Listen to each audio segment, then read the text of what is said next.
Well, tonight we are hosting a virtual town hall with the candidates for Maricopa Unified School District Governing Board. There are 4 candidates for 3 available seats.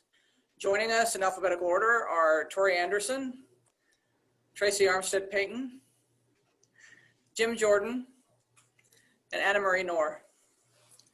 Okay. Viewers who haven't sent in questions already are encouraged to ask their questions of the candidates in the comments as we go through here. First of all, I'll let everybody introduce themselves in alphabetical order. We'll start with Torri. Unmute you. So, you want me to go? Okay, so everybody already knows I'm Torri Anderson. I grew up in Maricopa. I was a student at Maricopa. That tells you how long I've been here, as long as the dirt. I had the honor and the privilege to be able to teach in Maricopa as well as teach in Gilbert. And I learned a lot. And then I also was able to teach at ASU. I do have a family. All 3 of my boys have graduated from Maricopa Unified School District, as well as my husband and myself. So, and I think we turned out okay. That's why I'm such a strong proponent and advocate for Maricopa Unified School District. I expect excellence, and I will not settle for mediocre. So, like I say, if you have other questions, you can certainly email me. You can ask in the chat, but that's kind of my quick family background. So, okay. Thank you, Torri. I'm MUSD board member now, and I'm running for re-election. Okay. Tracy. Good evening, everyone. My name is Tracy Armstead Payton, and I am a first-time candidate running for a seat on MUSD school board. I bring to you experience from my hometown of Michigan. Have a passion for kids. Been in Arizona about 12 years now and been in Maricopa almost 3. Learning about the city, the citizens, and the educational system, and still have that passion of wanting to be able to assist kids. And for me, the best way is to run for school board. There are several initiatives that I would like to work on together with other board members. One being increasing parental involvement, getting kids ready for college, training programs for kids that may not want to go to college, and making sure that the staff and students feel safe while at MUSD. Very excited about the opportunity to possibly get on the school board. Looking forward to learning as much as I can before, hopefully, getting on the board, and looking forward to any feedback. Thank you. Thank you, Tracy. Jim? Hi, I'm Jim Jordan. I come from a family of educators. My mom and my father were teachers in Arizona. My sister was a teacher in Oklahoma, and 2 of my daughters are teachers. And I have one's taught in Arizona and one taught in Kansas. So I come from that background. Actually, I've even taught substituted for different classes in my past, and enjoyed all the interaction with those teenagers, mostly high school, and got involved here with doing the rocket launches with the junior high, and found that to be a great way to get to know some of the kids. And even when some of the high school students were there to help, I got to know some of them. And I am a member of the school board right now, and I want to be elected to this position. I was appointed before, and so now we're a candidate for the school board. Very excited about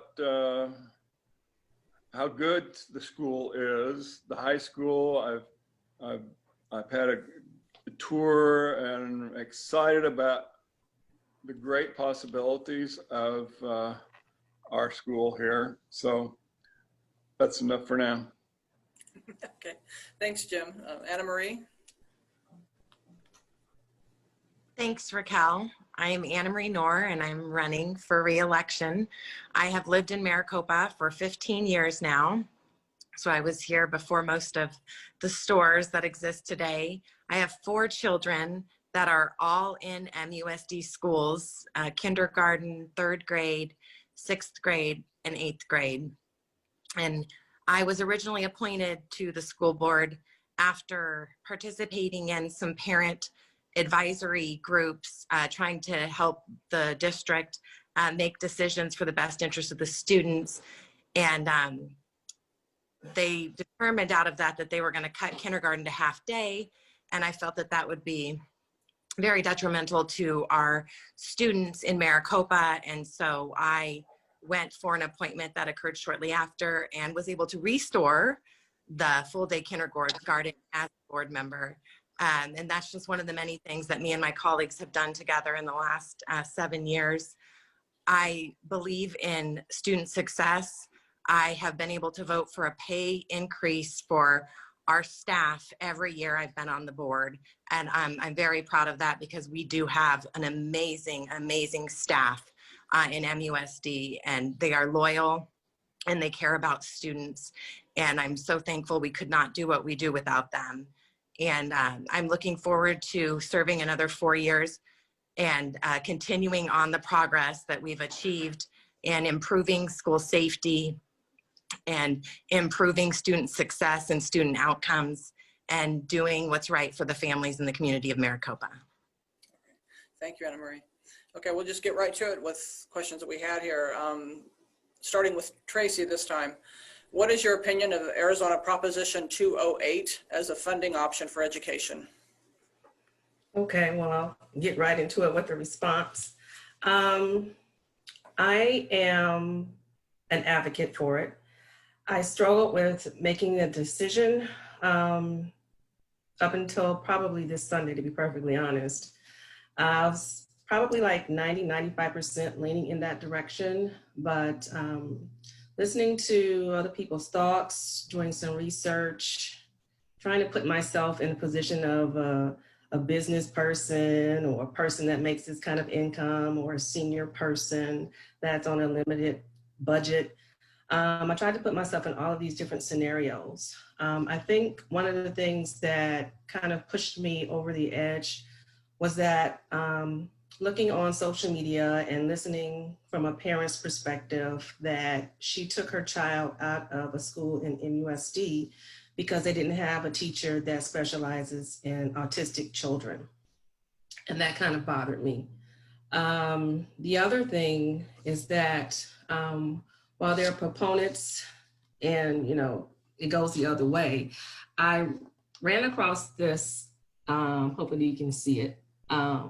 I had it sitting on my table and I'm like, well, whoever reads this stuff, right, about ballots? But I decided to open it and it had a lot of different things about Prop 208. And the reason why I ended up reading it and continuously reading it is because to me, it was very objective. It wasn't subjective. It wasn't trying to lead me one way or the other way. It just gave me the information that I was looking for to help me make a decision. I want to be supportive of teachers and staff, bringing in new staff, pay raises, and giving things that teachers need and the students need to be successful. I understand, you know, there are issues about it, but it is the only thing that's on the table right now. There's nothing coming down from the legislative branch to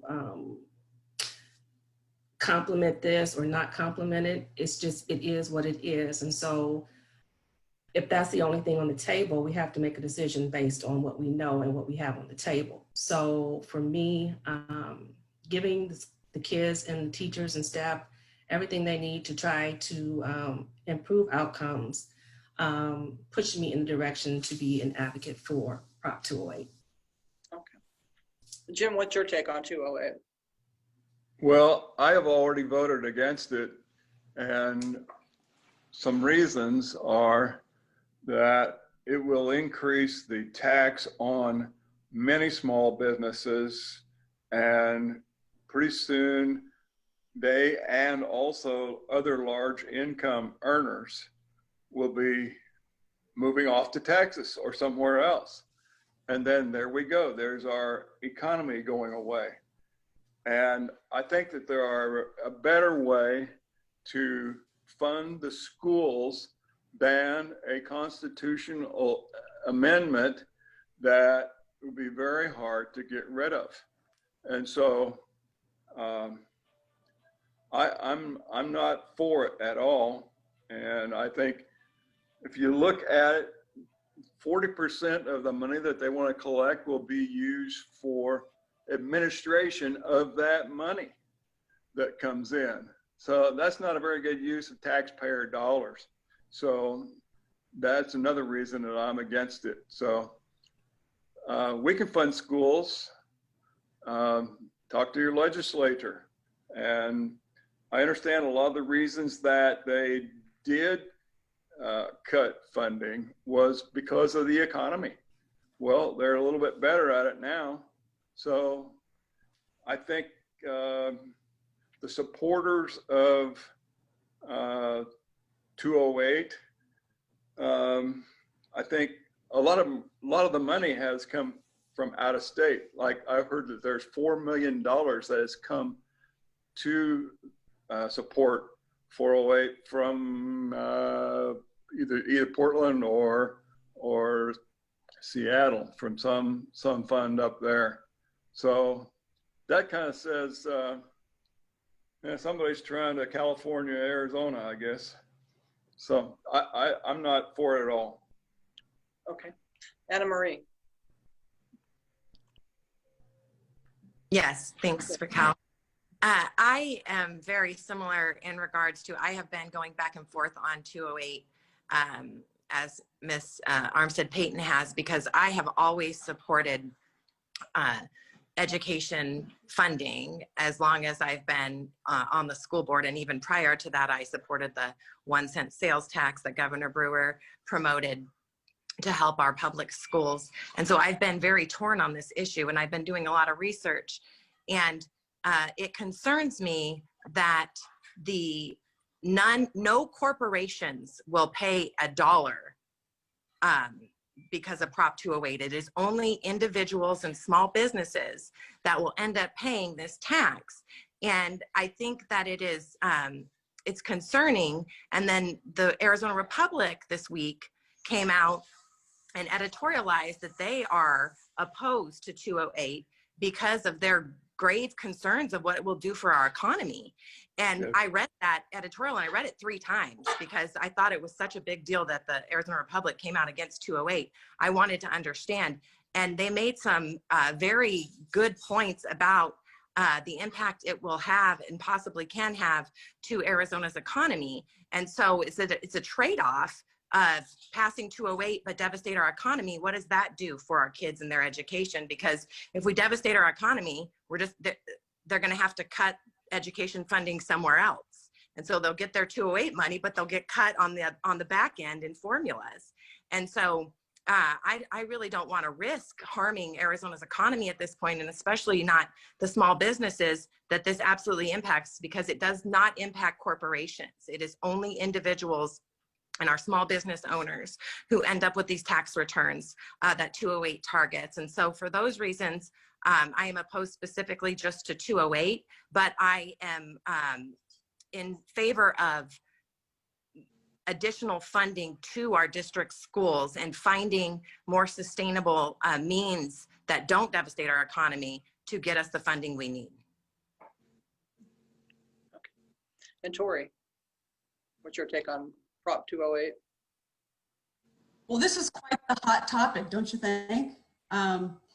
You know, the beauty of it is we get to do it from the convenience of our home, from a ballot box, and not be judged. I will say that I want to encourage everybody to base their decision on facts, not opinions, facts. And to get those facts that are unbiased, you can go to azsba.org, And this organization can only provide the facts. They can't sway you one way or the other. And so the one thing I can say is please do your homework, understand what's really going on. There are a lot of misconceptions out there. And, you know, the one thing we can all do right now for education is we can get involved and be it. And we can email our legislators, Leach and Robert, tonight and ask for 3 things. And those 3 things are, if they would fully fund the Individuals with Disabilities Act, we would have more money in our M&O budget, because right now, when Congress passed it in 1975, they were supposed to support it by 40%. Currently, our district gets about 17. So the rest of that has to be made up in our M&O, which is taken out of the classroom. So that's one thing. Another thing they can do is ask for taxpayer accountability, which means any institution who takes taxpayer money should have to follow the same rules that follow that taxpayer money. That again will free up millions of dollars that are unaccounted for in our education system alone. And the third thing that we can do that I think is a huge one at the state and federal level is we can eliminate unfunded mandates. If they would do that, again, that would free up millions, if not billions of dollars in our education system. So whether you're for or against 208, it really is up to all of us to get involved because there's strength in numbers. So I would encourage you, regardless of whether you're for or against it, to get involved and be an advocate with me and make sure that we are putting the correct dollars into the education funding system where they're supposed to be, and then allow us to maximize those dollars. So again, I want to encourage you to please do your homework. Make sure you've looked at the facts and not opinions, because there are, like I said before, there's a lot of misperceptions out there. And the one website that I trust is the azsba.org, because that organization cannot advocate one way or the other. They only provide the facts. So please get the information, make sure you're informed, and don't forget to vote. And we do have a question for everybody. I'll start with Jim on this one. It's from Bella. Said, should the new high school be in the district? It's kind of funny that our district and our city limit doesn't match. And so being in the city limits, I think is a good one. But you know, when the superintendent wrote letters to the Casa Grande district, they, you know, responded with a question, but they didn't really say, you can't do that. We don't want you to do that. And so that's my understanding of what has gone on. But the real fact is that that area that has been selected is all slated for residential. So there's going to be a lot of students out there in the future, and that's what we're looking for, is in the future. So I think that's it's a good question. Why the district lines are not lined up with our city limits, I don't know, but it's kind of funny. Anna Marie, what is your take on that, on having the school outside of the school district? Sure, thanks, Raquel. And that is a great question. I'm really glad we're discussing that here tonight, because that's been an important issue that we've been working on currently. And ideally, obviously, yes, you want any school built within the district boundaries. And that was something that we wanted when we went out to look for land to build the second high school that's being funded by the School Facilities Board. However, there are some issues in Maricopa that make us very different than other communities. One of them is the floodplain, and it's an unresolved floodplain issue. And so the School Facilities Board will not pay for floodplain related expenses if we chose land in the floodplain. And the district does not have the money to to pay for those floodplain related issues. We only have the money being given to us by SFB to actually build the high school. And so when we went out to look at land, there were not very many. There were like 2 pieces of land in the district that were viable, that could be used for the new school. And one of them did not appraise, and one of them was not enough acres that we felt comfortable to build a school on. And so we went back out and found this land, which it's in the city district, in the city limits. It's right next to our current boundaries. And we had our legal team look at it, and they said that it's perfectly legal for the district to build on that land, that it's safe, that the Casa Grande district cannot come after us for it, that it's been done in other areas in the state. So this is not something unique. It's not something new that we're doing. And like Mr. Jordan mentioned, that is where the new growth is coming in Maricopa. And in fact, I believe that having that school there next to the Casa Grande district and within it will help us to attract those students who are also going to be living in the Casa Grande district into MUSD rather than busing to Casa Grande. And so there's obviously pros and cons. Ideally, it'd be great if it could be in the district boundaries, but I mean, I encourage you to look into land prices and floodplain in Maricopa, and it's a difficult thing to find 60 to 80 acres to build on without floodplain issues. And Torri, what is your take on that issue? Again, another hot topic. Doesn't surprise me that people are asking, so thank you. My opinion is that it should be in the school district. It doesn't mean that we can't go out and advocate and ask the city of Maricopa and the city of Casa Grande and the school district of Casa Grande to allow us to annex that into our city and into it's already in our city, but into our school district boundaries.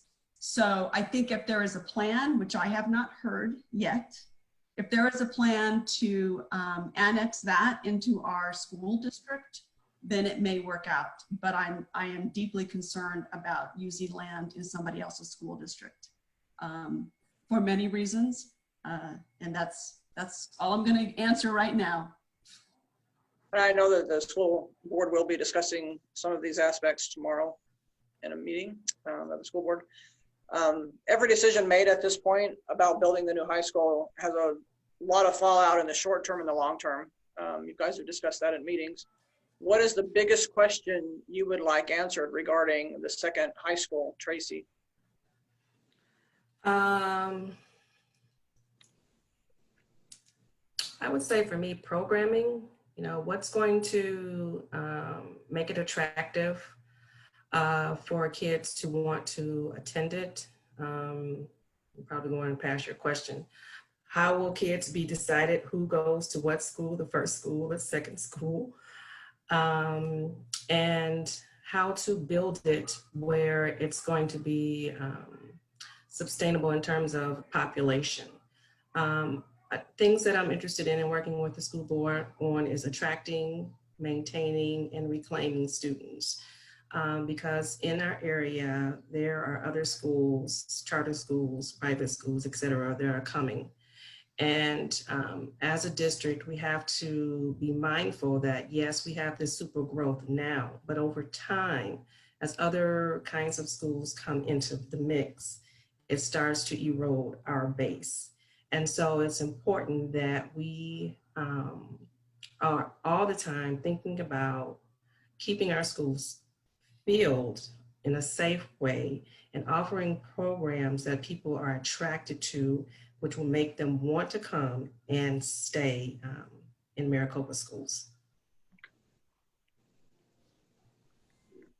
Okay, Anna Marie, if anybody else wants to weigh in on that question, for some reason it was texted to me for Tracy, but if others want to weigh in on that, what question you would like most answered about the second high school? Anna Marie?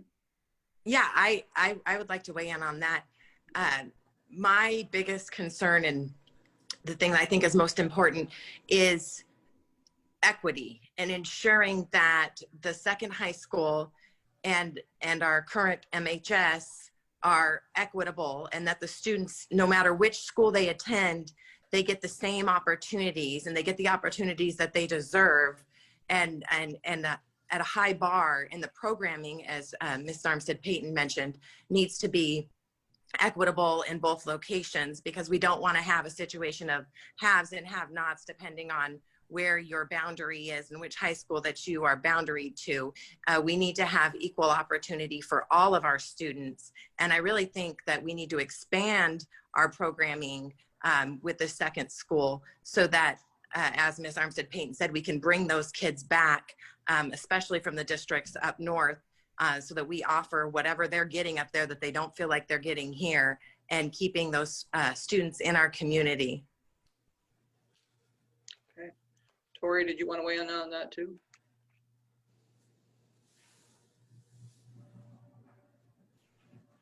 Wait, it might, there you go.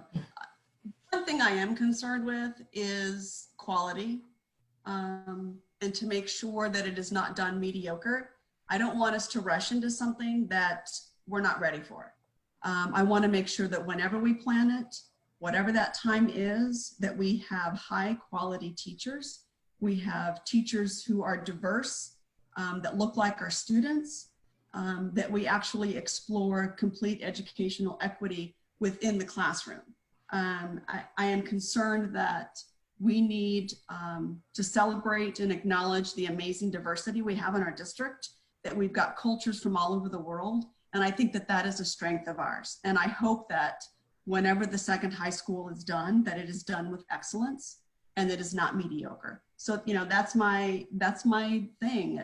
I won't settle for mediocre. And I just want to make sure that we're on the right track. Jim, did you have an opinion about that? What question you want answered about the second high school? No, I think that you've covered it pretty good. We've got some ideas, but I'll work on them kind of in the background. Okay. But that's good. Okay. Okay, Anna Marie, could the board have done more earlier to help the district prepare for the impact of the growing enrollment at the high school, which has caused the overcrowding? Absolutely. I couldn't agree more. That's one of the reasons that Dr. Chestnut was non-renewed, that they didn't have a plan, and there wasn't a plan going while he was at the helm. And we brought in Dr. Lotman, and she immediately got to work, started talking to the SFB, got the temporary buildings, rented those, got them in the bathrooms in place so that we could accommodate our students until we can get the new high school built. And that's another thing. I appreciate Mrs. Anderson's comments about doing the second high school right, and I too want to do it right, but we also have to do it now. If you look at the new housing permits that are being pulled in the city, we can't even account for all of the high school students that live in Maricopa today, and we're building new houses and people are moving into this community at a very fast pace as far as the projections go. And so we have got to make space, and that is why we are pushing forward and trying to get the new high school built, so that these kids are not in overcrowded classrooms in a campus that does not fit the amount of students that should be there. And as we all know, students in small spaces, it doesn't work well for high school students. And so getting the second high school built will give them just even more space when they're at lunch and when they're walking through the halls, and alleviate hopefully some of the discipline issues, maybe some of the fights, because they'll just have their own space and they won't be on top of each other. So, I mean, I agree. The sooner the better in terms of getting more space for our high school students. Okay. Torri, what could the board have done earlier to deal with the overcrowding at the high school when they saw that it was going to be happening? Well, we've known for about 8 years that the high school was overcrowded, and we've tried several times to come up with a plan to combat that. At the time, we didn't have SFB funding, so it made it really difficult to go forward. Obviously, we wouldn't be able to pass a bond. It's just not in the cards right now, I don't think, for Maricopa. So it took us a while to make that decision. and then jumping through all the hoops that the state has put in place for us, again, makes it difficult. So it's been on our minds, and we have certainly tried to attack it from different ways. And eventually we are going to have a second high school. Although there are other options for all of the families in Maricopa. So we can't say that every single high school student is going to go to our Maricopa high schools. Parents have a choice, and I respect that choice. So my job is to make the educational experience excellent for those families who choose to attend MUSD high schools. So we've just got to work on our families that are here now and not worry about trying to recapture and think about coulda, woulda, and shoulda. I just think that we need to do our best, plan with excellence, and not rush into anything. Tracy, do you want to weigh in on that? What the board could have done earlier? Rowdy? That will probably no, because, you know, I'm not on the board in that sense to see all of that coming or what, you know, should have. I think though, just administratively speaking, you know, planning is everything. Forecasting is everything. So when you start to see ups, downs, whatever, you need to make adjustments. And so if those things didn't take place, then you have what you have in terms of the ending result. So as long as people are paying attention to growth, decline, and finding ways to maneuver in each of those kinds of situations, I think that will make for an overall better experience. Okay. Jim?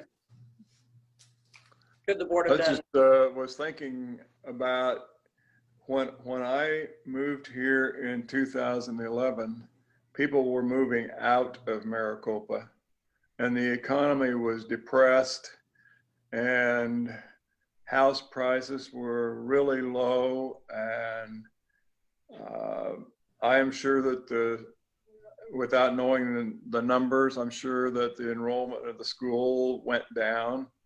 And everybody had to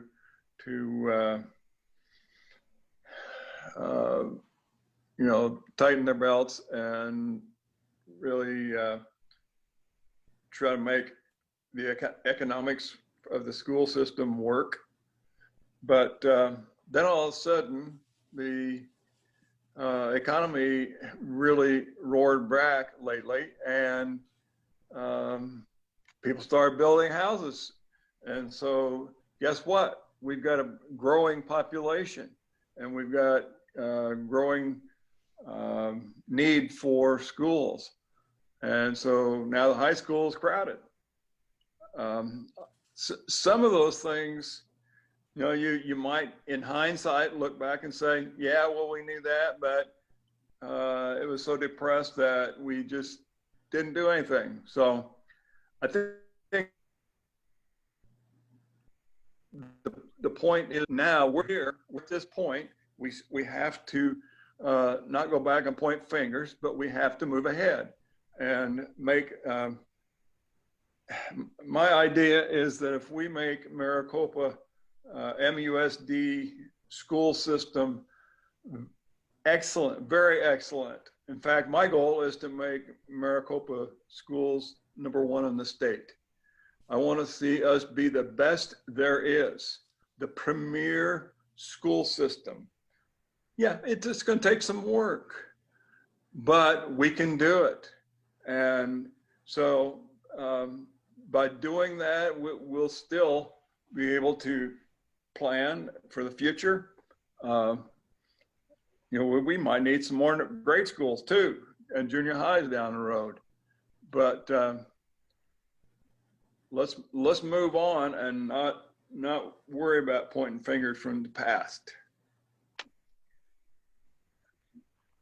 Do any of the current board members, are you able to share anything that you know about the negotiations or any update that's going on there for the new land of the new high school? There's a board meeting tomorrow night. There'll be an update. Yeah, we'll have to do that since it's agenda. We can't really talk about that in a public setting unless we're quorumed. Right. Good. Yeah. And what's this question? We have a question from Dr. Miller. Virtually every community across the U.S. experiences an increase in substance abuse on campus. To the best of my knowledge, the Chandler School District has placed vape sensors in the bathrooms and classrooms. Other than addressing disciplinary actions through executive session, what else can be done to decrease substance abuse on campus? We'll start with Torri. That's a good question, Gary, and I know you and I have had that conversation off to the side quite a bit. I will say, yes, Chandler does have vape sensors, as many of the larger school districts across the state, but it comes at a huge cost. And we do not have that money right now in our coffers in order to do that. However, what we can do and what we are doing is we can hire and continue to add mental health counselors to each one of our schools. Because if we can contact and get in touch with these students early, we can avoid the discipline problems later on. And I think that even at the national level, at the state level, we advocate all the time for funding for mental health counselors, because we feel that it shouldn't get to just the discipline and expulsion hearing. That if we can catch these students early on and get them into counseling and figure out the whys and try to figure out the best programs for that student, or maybe even for the family, I think that we can address it from a whole family and a whole community issue versus just vape monitors in the bathrooms. Because, you know, students are clever. And if they know the monitors in the bathrooms, they're going to find someplace else, right? So I think that the best thing we can do is continue to hire and add to our mental health counselors at every school, because that is the key, in my opinion, of curbing some of the discipline and some of the acting out of some of our students. And for me, the students' well-being is the utmost care package that we need to be worried about, and not just thinking just if we expel them, it's all going to be fixed. Well, there's just going to be another one. So we really need to have a long-term plan and goal, and part of that is having enough mental health counselors in order to meet all the needs of our students and even some of our staff. So for me, that's how I would address it, and that's how we're doing it in Maricopa. All of our schools do have a mental health counselor, and it is to our benefit to continue to advocate our budget and keep those counselors employed and add to that team that it's going to take to help our students be successful. So hopefully that answered your question, Gary. If not, again, we can talk again. Thank you. Tracy, what do you think, what else the district can do to decrease substance abuse on campus? Well, this is when Prop 208 sounds better because, as Ms. Anderson said, you can hire people. I work in behavioral health, so I have a good understanding about substance abuse from the aspect of a child all the way to adult. So one of the things that are important to me, if I am on the board, is establishing partnerships with local behavioral health providers in the city of Maricopa. Counseling staff and psychologists and things like that at the schools are wonderful to have, but they're only there for, 8 to 5. So for kids, parents, or families that need that supportive services, it's important to have other options outside of school in case the person will need extended services. We already have referral programs available or partnerships already established within the city of Maricopa. So that's something that I'm really interested in, is working within the city of Maricopa, having the kids who need additional services go and see a counselor, a psychologist, or whatever their needs are to deal with their particular issue. From my experience, when it starts young and it grows into adulthood, it just opens up a world of hurt. Also, from my experience, most people who start using substance are using it for a reason, not necessarily just to be cool in school. There may be something else going on at home or at school or whatever. So trying to get to the root cause analysis of why they chose to do what they're doing is critical. And the earlier you can catch it, the better the long-term effects will be.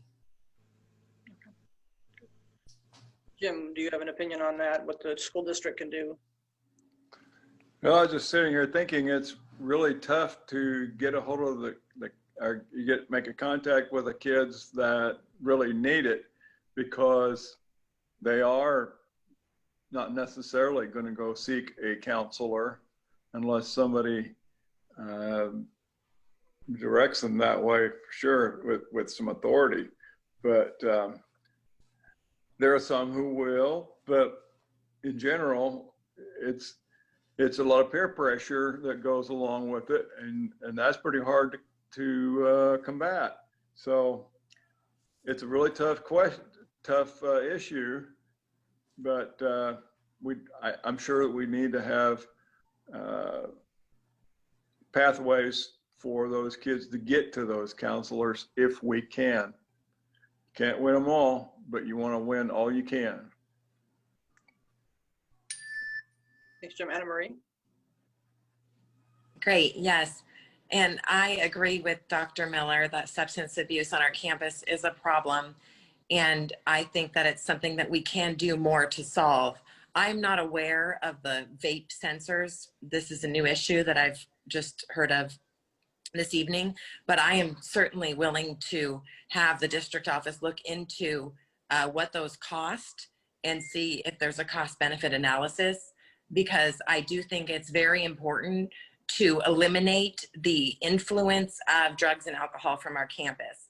I also agree with the mental health aspect, and I also believe with helping the whole child. It's not just about taking away the substance abuse, but it's also about treating their mental health. And so I have supported the mental health counselors as they've been added to the schools. But just like in the streets in the city, in Maricopa and in Phoenix, you don't solve the substance abuse and the drug use on the streets with counselors, you solve it with police officers. And I think that it's also important to have the security and the adequate security on our campuses so that they can root out these substance abuses and make sure that these kids don't feel safe and don't feel safe using drugs on campus. They should feel safe on campus. They shouldn't feel okay with using drugs on campus like they're going to get away with it. We need to have a culture on our campus where they know that they are going to get caught if they step out of line and try and use these illegal substances on our campuses, because it's not fair to the other students either. Exactly. Okay. And we have a couple of questions from Becky Bettens. Would you support another bond measure? And what would you say to residents who don't want a tax increase? Let's start with Tracy.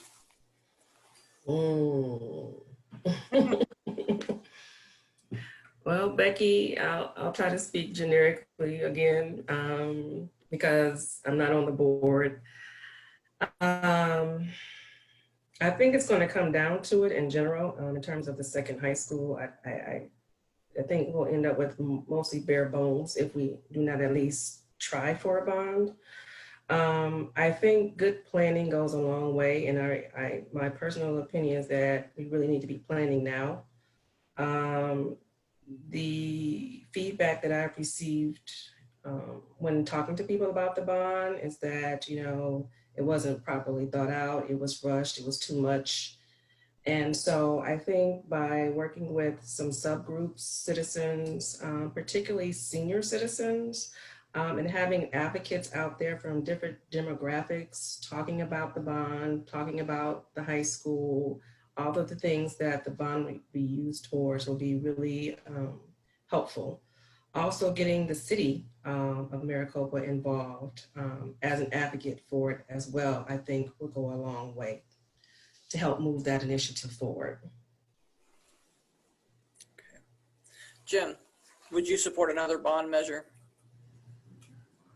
At the right time, yes, I will. I think it's inevitable, even if we put up the first phase of our high school, we're going to have to go ahead with phase 2, 3, and 4. We'll probably, I'm absolutely going to have some kind of bond, but then we need to be careful with it and present it to the people in a positive way, along with our goals for it and the goals that we have for the school system, and give people a sense of ownership of the school system. I had a fun thing happen to me the other day. I was at the food bank picking up some food for some people that don't get food, and there were a couple high school girls helping me carry out these products. And I asked them, "Are you girls in high school?" "Oh yeah, yeah." And one of them said, well, I asked one of them, "Well, what grade are you in?" She said, "Well, I'm a sophomore." And the other one, I asked the other one, "Well, what grade are you in?" She says, "I'm a junior." And for whatever reason, this girl turned around again and said, "And what are you?" I said, "I'm a senior." So I just walked into that one. I didn't think that up, but so I realized that as we go to promote and explain, I can tell that to seniors and identify them really quickly, because when I first came to Maricopa, that's who I ran around with. Not that's who I associated with, is people my age. And they were all pretty negative towards the school system. But when I got excited about school, I decided that, we need to at least let the voters make the choice. And when people see the goals and see the successes we've had and see the responsibility that we have for kids in the future, and see that it's possible, and see the things that have been accomplished and need to be accomplished, I think that done properly, they will come around and make a good decision. So yes, we will need bonds in the future at some time, and overrides. So Okay. I hate taxes myself, but sometimes it's good to let people, if they will, tax themselves. If they won't, then we're stuck with that. So there you go. All right. Thanks, Jim. Anna Marie, would you support another bonded measure, and what would you say to residents who don't want a tax increase? Yes, I agree that in order to effectively build out the second high school, we are going to need additional funding. And the one way that the school district can achieve that is through a bond. I do think that the timing has to be right. And I do believe that it needs to be limited in scope. And I felt that way when we went out for the last bond. I initially made a motion to do a much to propose a much smaller bond to the voters initially, but I didn't get a second. And we ended up with a larger bond. And I think that's part of what sank it. I think that we need to be very specific with the needs. It needs to be specific to projects like the high school that folks can see are necessary, that folks understand that we don't have the money within our budget. We're never given money within our budget to do those things. And so that's a time when you go out to the voters and you ask them, hey, are you willing to fund this project? There has not been a high school built in the state of Arizona exclusively on school facility board funding. We don't want to be the example of what that looks like. And so I do think at a certain point, it's going to be necessary to ask the voters, but we're going to have to make a good argument, and it's going to have to be limited in scope, and we can't look like we're being wasteful, and we can't look like we're trying to achieve projects that we should be doing with our M&O. And so hopefully, I think when the time is right, we can get to that. Okay. Torri. So a lot's been said, and I think we're all on the same line. When the time comes, we will need to bond at some point, but I like Tracy's idea of actually reaching out to our retired communities to making sure that they understand and hearing their proposal on how the bond would pass. I think that's important. I don't know that we listen enough to our stakeholders, and that's an important piece that we need to look at, especially as board members. It's up to us to go and talk to the community. And I think we need to do a better job of that. I also think that when we do pass the bond, or go for a bond, like Anna Marie said, that yes, it needs to be very, very specific and only for the new high school. The last time we tried, there was too much lumped into it, and we certainly learned a lot from that lesson. But I think it needs to be very specific, and we need to be able to help the voters understand that with passing a bond, the nice thing is we have local control. So we can say where that money goes, and they can see where it goes, because that's what's important. If we rely on state money, like we're doing with the School Facilities Board, they tell us what we can do. And it may not fit in with our education plan. It may not fit in with our strategic plan. But if we bond, we have complete control over where the money goes, and we have complete accountability to the taxpayers. I think we've been extremely accountable when we passed the override. We have used that money exactly how we said we were going to use it. And I think that that gives us a little bit more credit with our community members that we promise to use the money as it is proposed in the bond. So when the time comes, we need to do a better job of making it specific, selling it, and as board members, we need to do a better job about getting out there and making sure that people hear and understand the facts and where the money's going. So when the time is right, in order for us to take control of our own community and our own school district, we will need to have a bond at some point, but we need to do a better job as a board and a school district of messaging that and making sure that people understand that they are our accountability piece. So hopefully that answers. It's kind of a roundabout answer, but School Facilities Board is not going to pay for the high school. They've given us very little compared to what it costs for a high school. So I just want the taxpayers to understand that. The override was mentioned. There is an override in place at MUSD that was voter approved that helps to Correct. shrink class sizes and obtain technology. But that override is not forever. What should happen next? Jim? Well, we are going to have to ask for an override at some point, and one of those things. I hate taxes, but we're going to have to do it. We're going to have to propose it anyway and let the voters tell us. I remember a college president that I was acquainted with. He said he hated taxes too and hated to raise taxes. And actually this was a public school that he was an administrator of the system.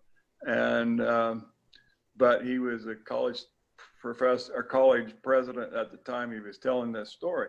He said, I hate to put out a bond or anything myself that would raise taxes. And he said he just wrestled with that and wrestled with it. And finally it came to him, let the people vote yes or no, and let them decide. And so that's the only thing we can do, is make the best presentation on a bond or on an override and let the people vote. And if If not, we'll have to live with it. But if not, if they do, then good. So, thank you. Anna Marie, what do you think should happen next when the override goes away? Yeah, I'm in support of asking the voters to extend the current override. We would be in a world of hurt if the current override is not extended. Our class size will go up dramatically. A lot of that money has gone to reduce class sizes and to the technology that was so crucial, especially during this COVID online school system that we endured for the last 6 months. The reason we had the available technology is because of the override. And, you know, just to point out, the school districts north of Maricopa that bus students, they all have full overrides in place.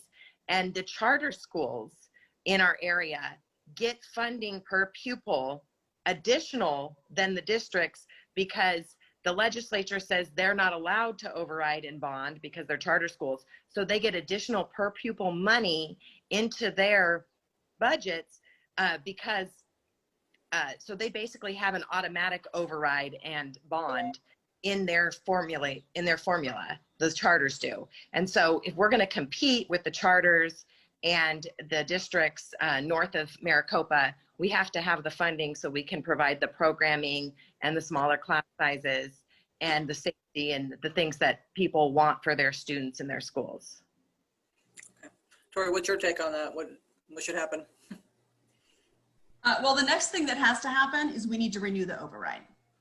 We're in our 4th year, and next year we really are going to have to go for a renewal, because if we don't renew it, then that means we're going to have to let about 50 teachers go.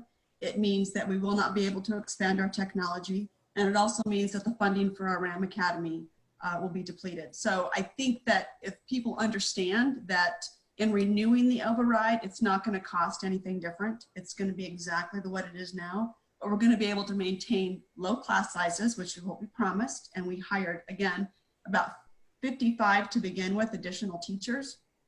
And then what we also did is we started the RAM Academy, which I'm extremely proud of, is because, you know, we have students who don't function well in a regular high school setting. And so it's important to have as many opportunities and as many educational opportunities so that every student can be successful. And that's what RAM Academy does. We've been able to help these students who have already dropped out. We've been able to get them back, get them counseling, get them the work, and then they've gone on to be successful. And I think that I would be very sad if we had to let that program go, because again, it serves our students, and that's what's important.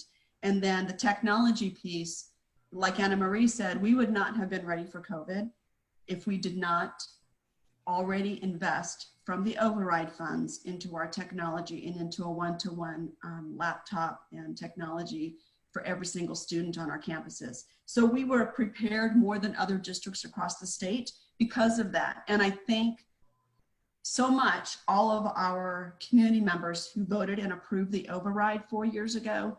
And I'm really, really hoping that they will again renew it next year so that we can continue to have the successes for all of our students, because ultimately this is about student achievement, right?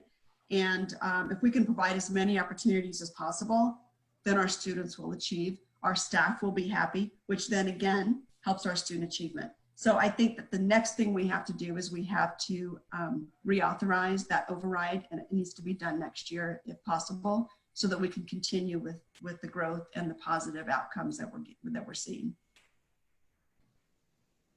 Tracy, do you agree with the other three on this issue? And if so, how do you sell that to the taxpayers? Yes, I agree. My philosophy is kind of hope for the best, prepare for the worst.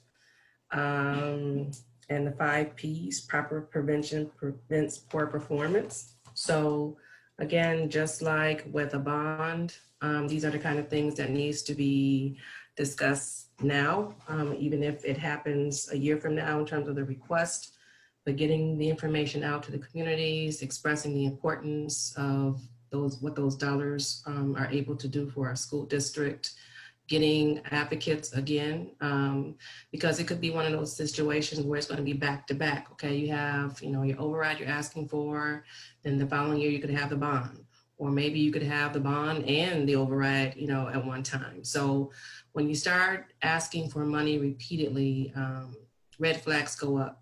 What about this? What about that? What did you do that? You know, so you have to always justify your request. And so I think getting in front of the people as soon as possible and talking about, you know, the benefits of, you know, a bond and or override as quickly as possible is really the critical step. So devising a plan with the superintendent, starting marketing that and getting people involved in the process from the community in order for them to be more accepting of it when it actually comes time to vote. Okay. This next one is kind of a yes or no question. We'll start with Anna Marie.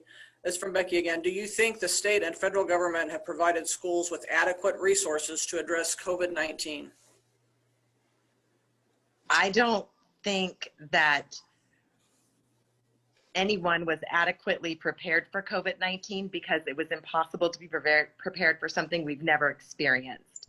That said, I'm thankful that they acknowledged that we needed additional resources, and I'm hopeful that they will continue to provide additional resources that are necessary to maintain the cleanliness and safety that we expect to have on our campuses and to keep our teachers and our staff safe. I don't even think we know at this point what it costs. We're still analyzing what the past costs were and what the future costs are. So I don't know if we can say they gave us enough or they didn't give us enough. I'm thankful they gave some, and I'm hopeful that they'll continue to look at the expenses incurred and provide that so that we don't have to take it out of other parts of our budget. But I mean, like I said, as we were discussing online schooling and COVID plans at the district level, there were no good answers. There were no good answers when we were dealing with this COVID issue. And you just make, do with what you have and make the best of it. And I think that we continue to do that and learn. Okay. Torri, to build off Anna Marie's reply there, what do you as a board member anticipate to be the long range aftermath impact, whatever, on the students there, from whether they had the correct funding to deal with what was going on or whatever? Again, there's a lot of unknowns. Do I think it was enough? No, I don't. I think that while they gave us a reprieve from standardized testing and from seat time, which is what our students are judged on in order to get our funding, I think that going forward, it's going to continue to be an issue with the seat time and with the standardized testing. You can't expect these students and these teachers to come in after the students have been out for so long and take a standardized test. And then to have the schools judged on that is another really inapplicable and shameful way to judge schools onto whether or not they continue to get their funding. That's why one of our political agenda items at the state level is the COVID-19 response. And going forward, the issues are the seat time and standardized testing. And then as far as supplies, there aren't enough supplies across the state. And that's been a huge issue. Even if schools had the money to buy them, there aren't any to be bought.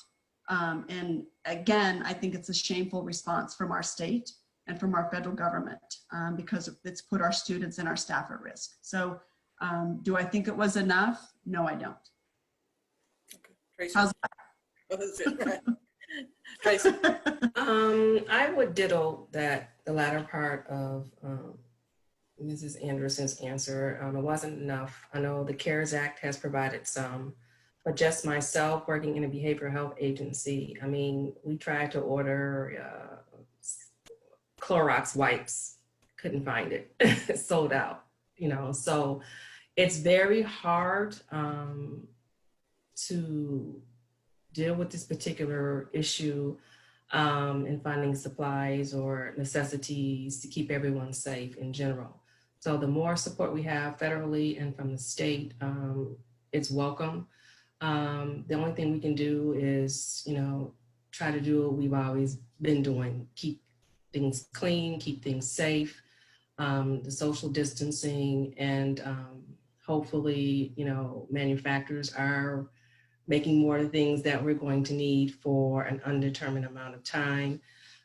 So we can, at some point, get back to a normal school process that everyone I know wants to actually do. Jim, do you think the state and federal government have provided schools with adequate resources for COVID-19, especially considering, as Becky just pointed out, that, you know, there was a confirmed case at the high school? I think that the state received a lot of money from the Fed that they have not dispersed. I know that the county has sued the governor or the state to release the money that they were expected to get. And so I put it on the state that there could have been more, and there should be more released to the counties and back out, at least to our county. The supervisor said that we didn't get what we should have gotten. And I think that there's a bottleneck there, and we may have, you know, maybe some results out of that, but there's funny things going on up there. So we'll just have to, and did we get enough? No, I'm sure we didn't. And then one of the things, could we get it? There was such a demand at one point. You know, look at Walmart. You go to Walmart and the stores were sold out because people were panicked. Exactly. That's good. That's enough. Okay. And Bill is asking, I don't know which of you wants to guesstimate on this one, how much new revenue will the district see from the increasing property values and new homes and commercial development? Anybody want to take that up? Well, I'll answer briefly. I don't know yet. That still is being calculated. So, and you know, we can certainly get the answer from our business manager, get an estimation, but those figures have not been solidified yet. And we'll go with Torri on. We're talking about the COVID-19. So the vote to allow students to come back into in-person classes was contentious and emotional for those of you who saw the meeting. And the aftermath of that as well. Can you tell us your process for preparing to vote on those kinds of issues, not specifically that one, but in general, those kinds of issues that have the community at large deeply divided? What's your process? How do you gather information for yourself before you make a big decision like that? Torri? This is a hot topic around the state. And so I've spent the last 2 weeks in meetings with other counties, Yuma County, Mojave County, Apache County, La Paz County. And so the issue is that this issue has divided communities apart. And it's very concerning because it even divides boards. I mean, it divided our board, and it's going to take a while for us to recover from that. And so I think that this is just another aspect of what COVID has caused, is the great divide in our communities. We've got neighbors that are pinned against neighbors, families that go to school and play sports together are pinned against each other. And it's unfortunate that it has caused this divide in our communities. And it makes me sad. I think it's going to take us a little while to recover from those harmful feelings and just the fear of not knowing what's going to happen next. And I think that that fear is what is driving some of the craziness out there. And it was contentious among our board, but I think that for me, I seek out community members. They stop me in the grocery store and I welcome that. They send me emails, they send me phone, they call me. I'll be meeting with people for breakfast or coffee and just ask, what do they think? And I think the more we can do that and understand our community's fears, it makes me a better board member. It makes me understand not just my opinion, but the opinion of the community. And for me, that's what I feel makes me a good board member, is listening to those around me and those that aren't around me, but they see me in the grocery store or at a city council meeting or some other meeting. And it's important that they express their opinions. So how do we recover from that? I don't know. I think it's going to take time. But I'm hopeful that we respect each other enough that we can go forward and do the best we can. So hopefully that answered the question. It saddens me, and it has saddened many board members across the state and communities. And the biggest issue that our boards are seeing across the state is the fact that their communities are torn apart. And that is scary for me. It's going to take a while, I think, for us to come back together. And it's going to take effort to rebuild those relationships. Okay. Tracy, what is your process for making big decisions like the board had to make? I would just say research, research, research, and then vote your conscience. That's it. All right, Jim? Well, we knew that not everybody was going to be happy, but the point is that the general public, or most of who we talked to, wanted the kids back into the school. And the decent thing that we did was allow those who wanted to stay home to stay home, and get as many as wanted to get back into the classroom, back into the classroom. I don't know how we could have come up with a better solution for that, but the fact is we did get the school started back up in person. And you know, that's the status today. We still have people at home, students at home, and if the parents are happy with that, then I think eventually most of them eventually will come back to in school. And so that's what we did, is just talk to as many people as we could and go from there. Anna Marie, since you've been president of the board, you've had quite a few tough decisions like this to make. What is your process? Yes, in general, my process is gather as much input as I can from the community, from parents, from staff, from anybody who wants and has an opinion on the issues before the school board. I welcome feedback from everybody. And in fact, I consider everybody's views, and especially on this issue, COVID, I could see everybody's point of view. I could see why they felt the way they did or why they had the opinion they did. And so it made it really difficult because they all seemed so very justified in what they felt. But in general, yes, feedback is the most important thing for me in making a decision. But I will agree with Tracy Armstead Payton in that research is also important. And as during my time on the board, I've done a lot of independent research on the issues, on school finance, on nursing staffing. I did a lot of research on COVID in terms of what the American Academy of Pediatrics was proposing and what they were suggesting, because that is also important. And it's not getting it from the news media, it's actually going in and getting the actual research articles and reading them and assessing them and applying that to the decision. So, you know, I think it's a lot of different factors, but again, I couldn't agree with Ms. Anderson more that feedback is wonderful as a board member, and I appreciate it even when it's telling me that they didn't like the way I voted. I still want to know.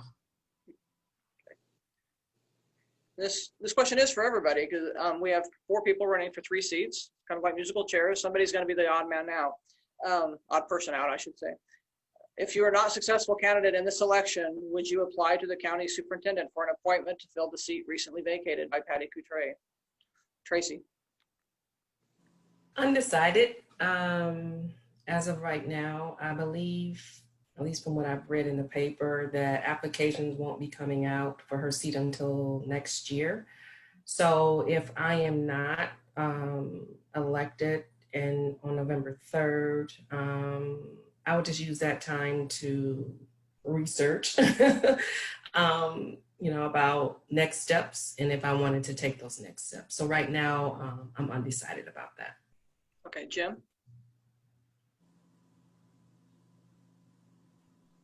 Well, I don't intend to lose the election, so I'm doing everything I can to become elected. So I hadn't even given it a thought, and trying to think who would make a good replacement, but we'll have to see what happens November 3rd. Okay, Anna Marie?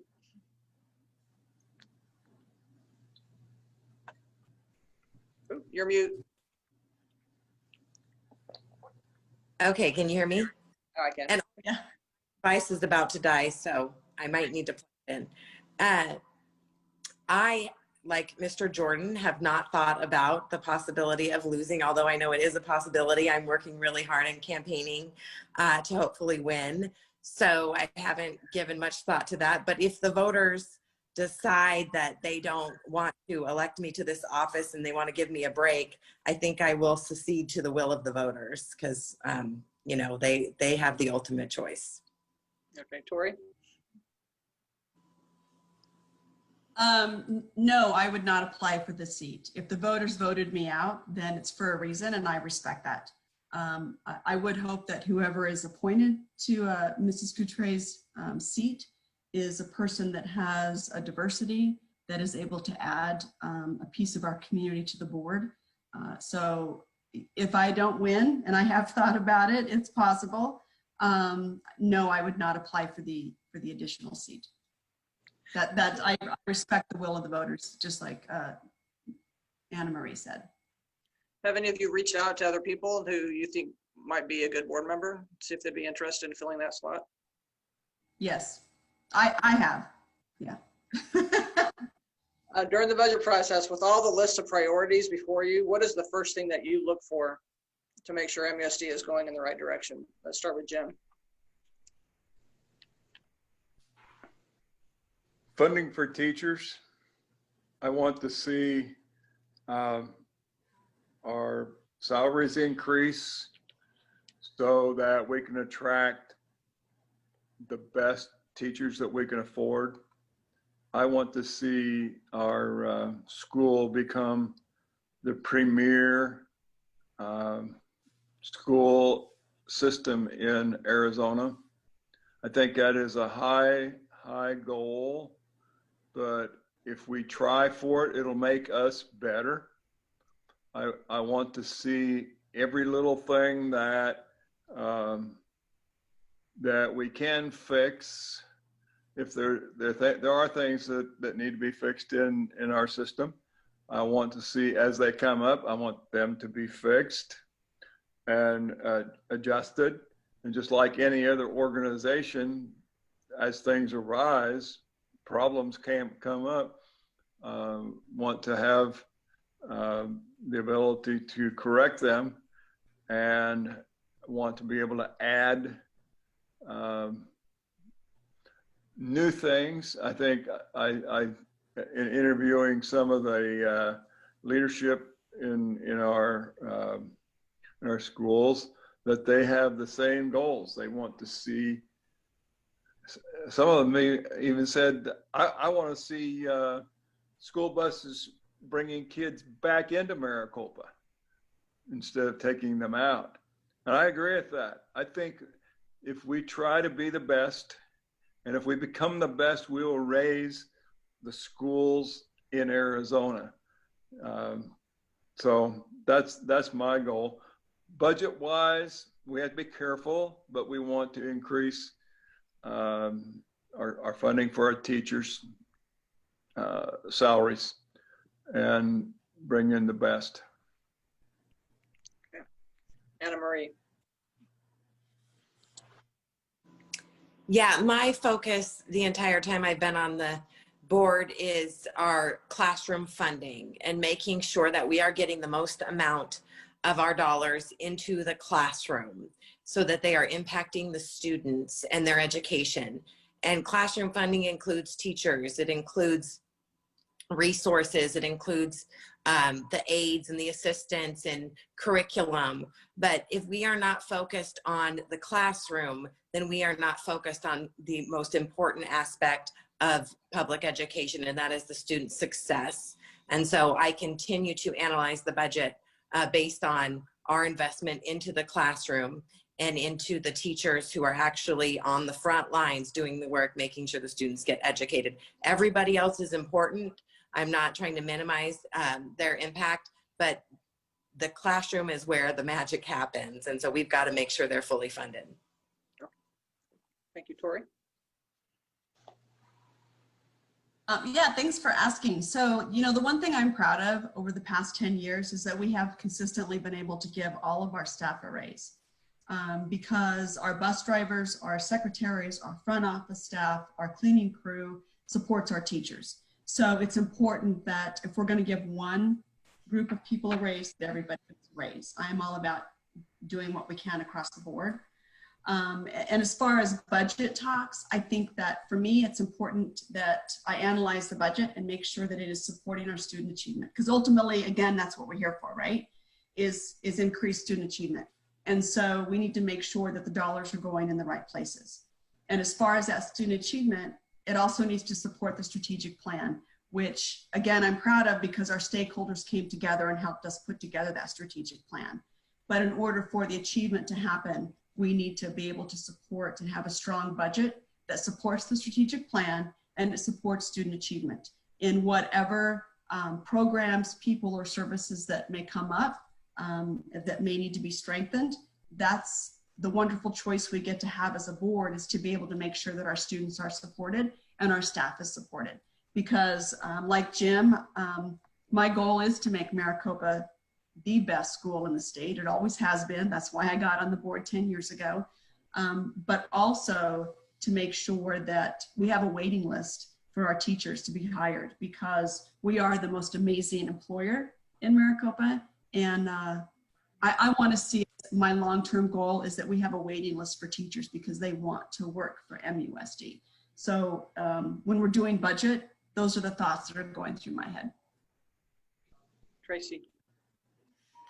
Well, I agree with everyone's comments, so I don't have anything additional to add to that. Okay.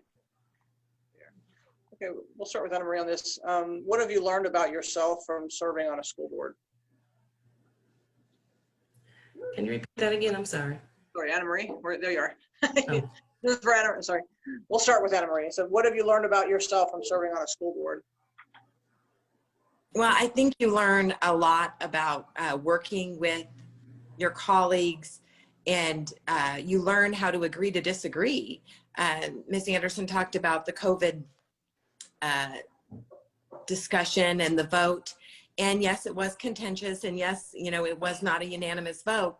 But what I really appreciate about the board I serve with is we agree to disagree. And when we leave the dais after that vote, we don't have hard feelings against one another. We don't hold it against one another because we understand that it's one vote and we all have different ideas about things, and we'll move on to the next issue, and we might agree on the next issue.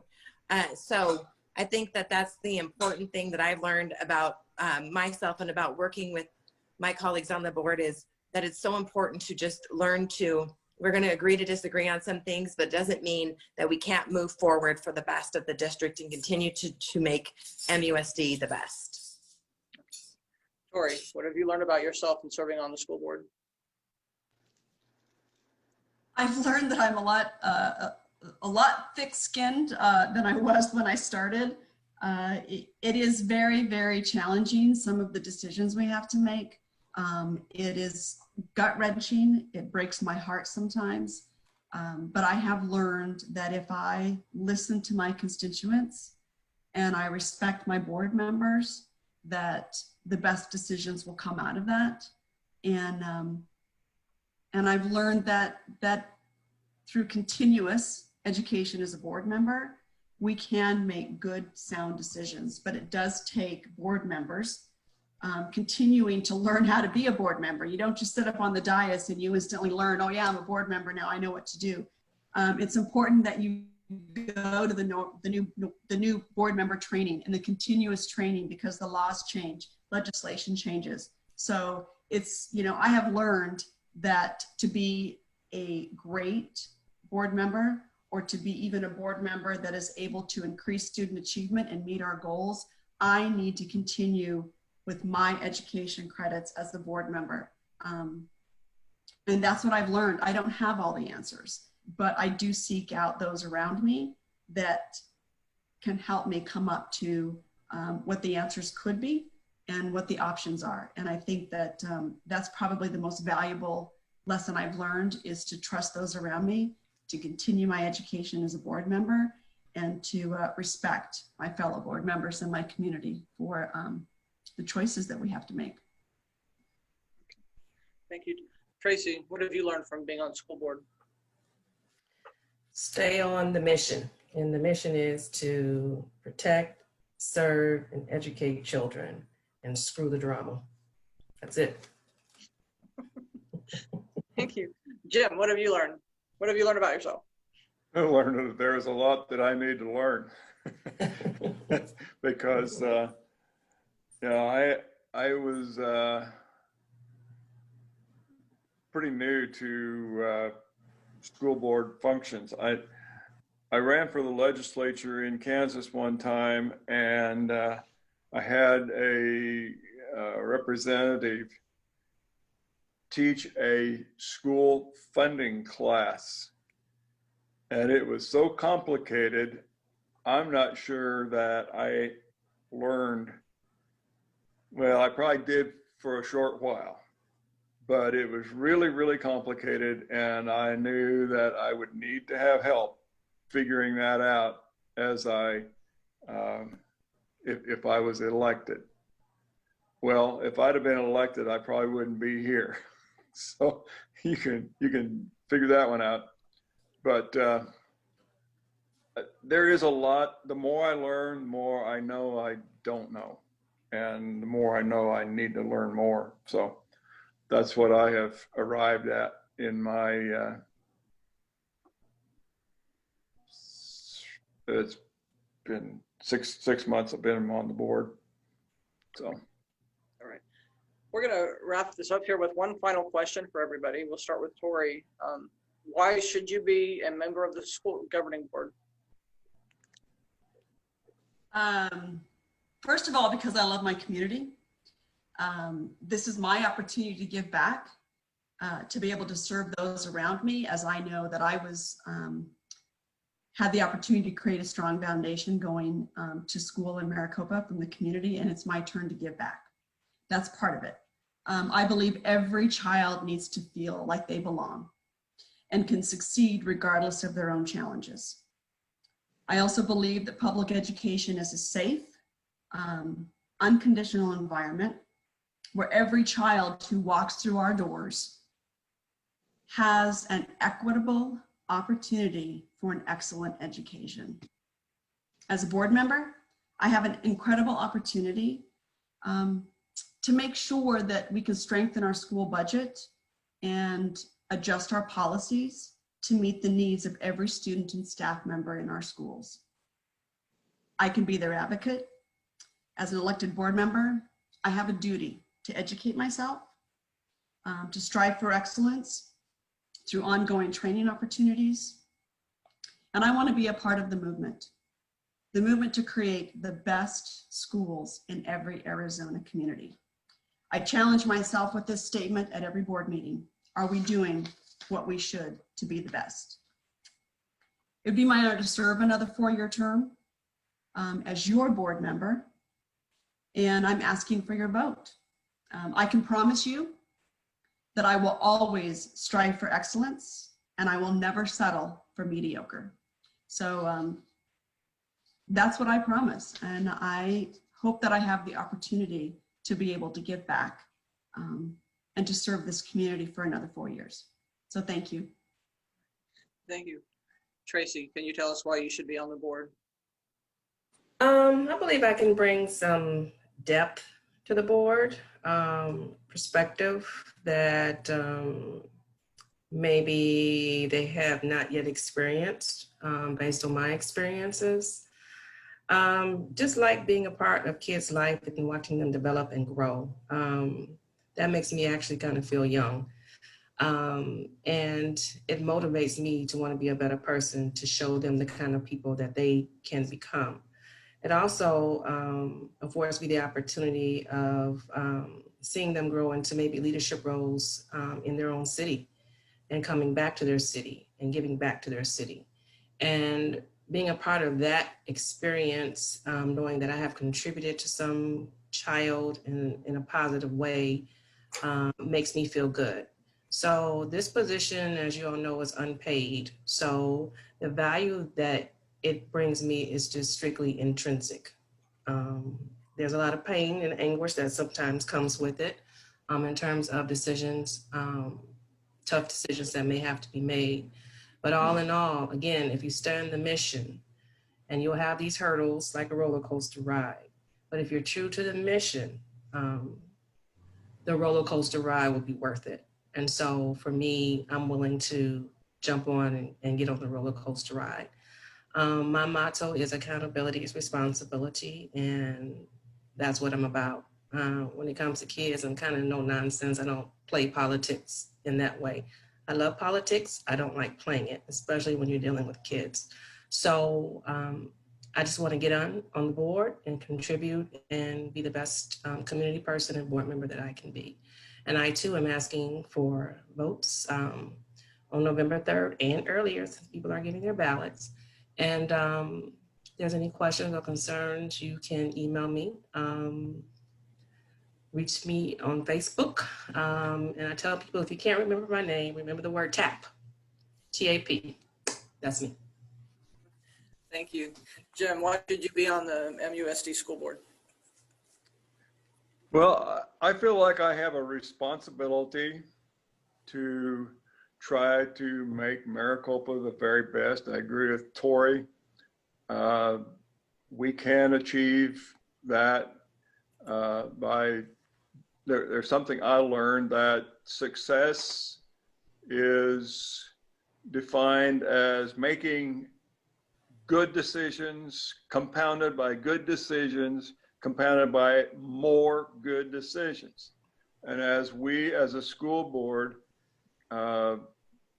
collaborate with the administration, that's my goal, is to make that happen, and so we can have success. I want to see our seniors graduate knowing and with pride that they have had the best opportunity for education that they could have. But I also feel a responsibility to speak out for the ESS kids that struggle, and the ESS teachers that do their best to pull out of these kids the best that they can and let them achieve the best they can. I am a great supporter of RAM Academy. I think that's a brilliant thing, is to support those kids that are, and I was probably one of those. I would have probably qualified myself at that point in high school. I probably need some of those boosts, but and if you know my story, it is my wife that really inspired me. But I really I feel a responsibility to speak out for them and to provide every opportunity for the kids that would have been left behind. I also feel a responsibility for new kids that come into our school system feeling lost and feeling, what am I doing here? And what is it that that I need to do? I feel that responsibility to those kids. But I'm thankful for the opportunity to be appointed. There was a reason that I guess that the superintendent appointed me. And so I'm very enthusiastic about our school system and the things that it can achieve and push kids to achieve. Motivation is a big thing. Some kids come into school with motivation. Some kids come in there with just none. And motivation is a big thing as far as getting through school and achieving. And so I feel that responsibility to help raise those kids' goals. Get some things in front of them that they can try to achieve and try to get out of life. Also, one of the things that I advocate is teaching financial literacy and in a quality way. I've been a coordinator for Dave Ramsey's financial peace classes for 15 years. I've done over 30 classes. I know that there is a curriculum that the school system is pondering that teaches kids how to not get in debt and how to build wealth in the future. So I really want them to go out of high school having confidence that they know how to handle money. That's something we haven't done. So that's a big thing for me. So I think it'll be a big thing for our school to have that. But I want to see our school achieve not only greatness in academics, but in the sports also. I played football in high school here in Arizona, and it's important. I don't care what you say. Football is important, along with the rest of the sports. But it teaches kids to do teamwork, to do achieve things, work together to achieve things that are representative of life in the future, to give them that attitude of, I'm going to win. We can win if we work together. So I'm all for that also. So those are reasons that I am asking for your vote to really make the school experience one that students are proud of, and they have excellent, super pride of being a Maricopa graduate. Thank you. Thanks, Jim. Anna Marie, why should you be on the board? Sure, and I'm going to keep it short and sweet because I actually think my phone might die while I'm talking. I believe I should be reelected to the board because I believe in this community, I believe in our students, and I believe in this district. I'm the only candidate that has students, children attending our schools currently, and I think that gives me a perspective that's hard to get if you don't have students in the school right now. And I'm not saying that a board member requires that, but I do think it helps me to make decisions when I see the decisions that I make being implemented day to day in the classrooms of my children. But I don't just do it for my children. I do it for every child that attends MUSD and every child who will attend MUSD in the future. We could have the next Nobel Peace Prize winner that's going to cure cancer sitting in one of our classrooms right now. And I truly believe that. And in believing that, I believe that we have to give them the best education possible. And it means getting the dollars into the classroom. It means ensuring that they have all of the resources they need. And it also means giving them proper programming, because we may also have the next college dropout who starts Google in our classroom too. And we need to have programs for our kids so that they understand that every kid doesn't have to get a college degree to be successful. I want to make sure that there is proper career and technical counseling so that kids can find what is their passion. And if it's not something that requires a college degree, to help them on that path so that they don't get into debt for something that they don't need, and that they find the career and the path that's right for them to be successful in their life. I believe in transparency. I support our district. I support our staff, but I'm not afraid to tell them when they're wrong. And I'm not going to be a yes man. As a board member, I'm going to challenge what is presented to us to make sure that it is the right thing for our community and for our parents, for our students, and for our teachers. I'm asking for your vote. Thank you. All right. Thank you, and thank you to everyone that participated.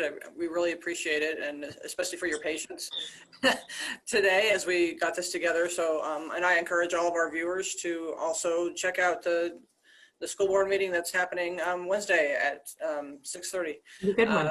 You can see how everybody operates there.